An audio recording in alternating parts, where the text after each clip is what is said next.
I'm really inspired to be an archaeologist because I can physically touch the past.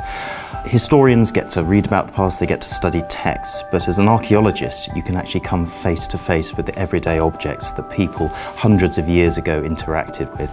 So things like this you can actually touch, you can examine, you can interrogate, and it speaks to you and it tells you about the past, it tells you about the people who used it. I was inspired to study archaeology when I was still at school. I had a history teacher who was very influential, and then I ended up going on an excavation run by a university in Wales, and after that I was hooked. I decided I wasn't going to do history at school, I definitely wanted to go and study archaeology, and that's what I wanted to do for the rest of my life. And what's fantastic about it is I get to do what is effectively my hobby as my living, and also inspire other people to follow a similar path.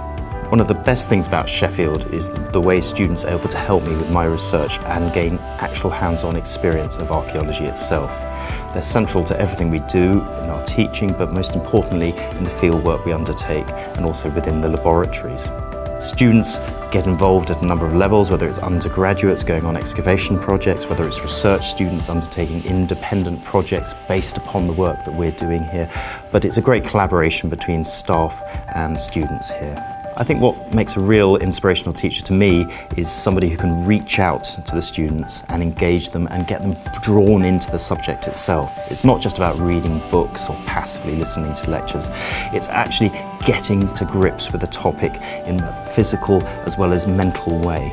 I've worked on many exciting projects at Sheffield, but perhaps the most interesting was the most unexpected. It was during my fieldwork at Thornton Abbey, which is a big medieval abbey in Lincolnshire, and we were looking for a building that we thought might be 17th century in date, but when we started digging, we actually found a medieval mass grave. This was something that contained 48 men, women and children, and subsequent research has shown that they died from the Black Death in the 14th century. The reason this is exciting is that it's the first mass grave of its kind to be found outside of London, and it was completely unknown, so they're really rare things. We get very little evidence for the Black Death, which is quite surprising given that it killed up to half the population. Sheffield's an incredibly special place to both work and study archaeology. We're on the edge of the Peak District, which is one of the sort of most important concentrations of prehistoric archaeology in the country. The city itself was the birthplace of the Industrial Revolution. We're in easy reach of medieval sites in Yorkshire, Lincolnshire, and Nottinghamshire. So whatever area of archaeology you want to pursue, Sheffield is a perfect place to undertake it.